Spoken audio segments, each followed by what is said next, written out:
चलो चला, समय एकदम नहीं बर्बाद करना, एकदम नो बकवास, सीधी बात पर आते हैं। इधर उधर नहीं, 2 महीना तक है लगातार एकदम बैक टू बैक देते चलेंगे। 2017, 18, 19, 20, 21 तुम लोग का बहुत बढ़िया हो जाएगा। चलो 14 नंबर क्वेश्चन का जो अथवा वाला क्वेश्चन है वो बता रहे हैं।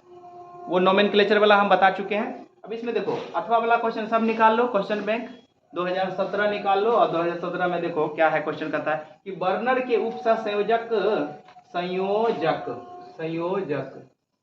उपसंयोजक, यहाँ जो छूट गया, संयोजक सिद्धांत लिखे। क्वेश्चन देख लेना। तो देखो इसका आंसर उपसंयोजक सिद्धांत लिखे। देखो क्या कहता है, बर्नर का सिद्धांत ना, ये जटिल यौगिक का क्वेश्चन है। तो जटिल यौगिक में बर्नर ना 2 तरह का संयोजकता बताया, वैलेंसी बताया। एक को बोलते हैं प्राथमिक संयोजकता, और दूसरा है द्वितीयक संयोजकता। प्राथमिक संयोजकता और दूसरा तुम्हारा, इसमें जो लिखा है वही हम सोचते हैं कि लिखा दें तुम लोग को। अरे उसमें मिलाओ तो, वो बोला ए लड़का, वो बोला जो क्वेश्चन बैंक है उसमें मिलाओ ना। क्या नंबर? वही 14 का अथवा नंबर, 40 नंबर क्वेश्चन का अथवा में बोलिए आंसर मिला। हाँ उसका देखो, तो प्राथमिक का हिंदी में उसका द्वितीयक संयोजकता लिखा है ना, द्वितीयक संयोजकता, वही ना।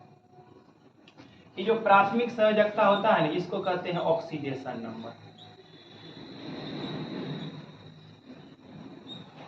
द्वितीयक एवं सेकेंडरी लिखा है। हाँ प्राइमरी सेकेंडरी, तो उसको हिंदी में ले देते हैं द्वितीयक। इसको बोलते हैं कोऑर्डिनेशन। जैसे मान लो कहीं तुमको दिया हुआ है, जैसे मान लो FeCN होल 6, मान लो यही एक कोऑर्डिनेशन नंबर दिया। यह जो होता है ना, यह होता है द्वितीयक। यह जो इसका जो ऑक्सीडेशन नंबर लगाते हैं ये होता है प्राथमिक। तो बस तुमको कुछ नहीं लिखना है।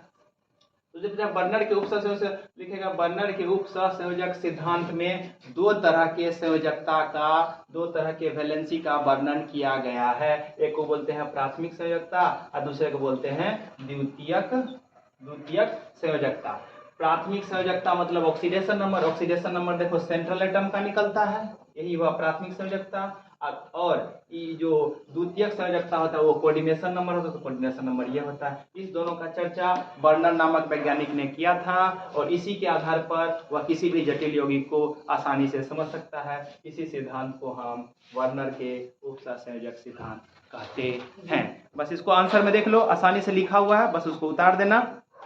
देखो लिखा हुआ है, धातु के पास 2 तरह की संयोजकता होती है, जिसे प्राथमिक तथा द्वितीयक संयोजकता। अपने अपने समय मिला लेना आसानी से, और जहां हम पढ़ा है वहां भी जाकर के देख लेना।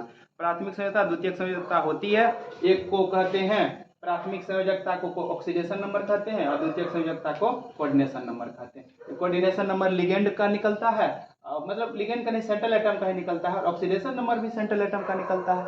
लिगेंड जितना जुड़ा हुआ होता है उसको कोऑर्डिनेशन नंबर कहते हैं, उसका ऑक्सीडेशन नंबर निकालने का एक्स मान के तरीका होता है।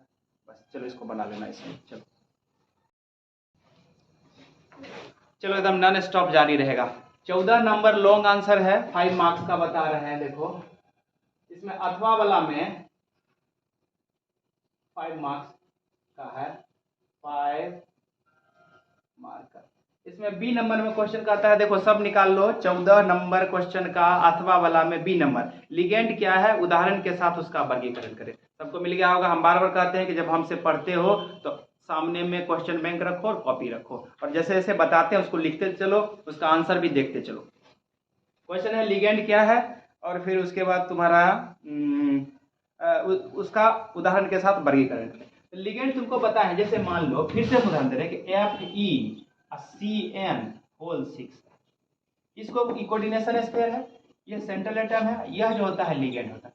लिगेंड क्या है, तो सेंट्रल एटम से, सेंट्रल लिख लेगा, सेंट्रल एटम से जो स्पेसीज बॉन्ड के साथ जुड़ा हुआ होता है उसी स्पेसीज को क्या कहते हैं, लिगेंड कहते हैं।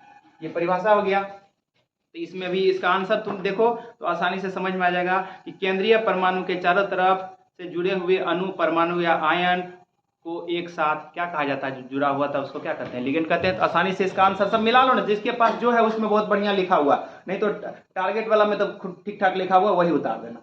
इसके बाद कहता है कि उसका वर्गीकरण कीजिए। देखो हम बताए थे कि आवेश के आधार पर, आवेश के आधार पर, ऐसे उसमें भी लिखा हुआ है यहां पर। तो 3 तरह का नहीं बोले थे, ए, बी या सी। देखो पहला क्या था, positive ligand, positive ligand, negative ligand, ये था तुम्हारा निगेटिव। लिख लेना, अपना भाषा में लिखेगा तो ज्यादा बढ़िया रहेगा, लिगेंड। और ये तुम्हारा न्यूट्रल, न्यूट्रल, न्यूट्रल।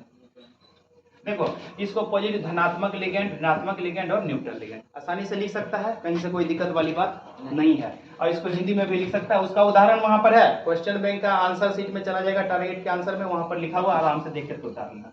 चलो अब उसके बाद फिर हम बोलेंगे कि बॉन्ड बनाने के आधार पर, बॉन्ड बनाने के आधार पर यहां भी होता था। पहला था मोनोडेंटेट, मोनोडेंटेट, अरे याद आ रहा है कुछ जी सर, इस सब से। हाँ। दूसरा था बाइडेंटेट, उदाहरण सब है इसमें लिखा हुआ, अरे इसमें क्वेश्चन बैंक जिसके पास है।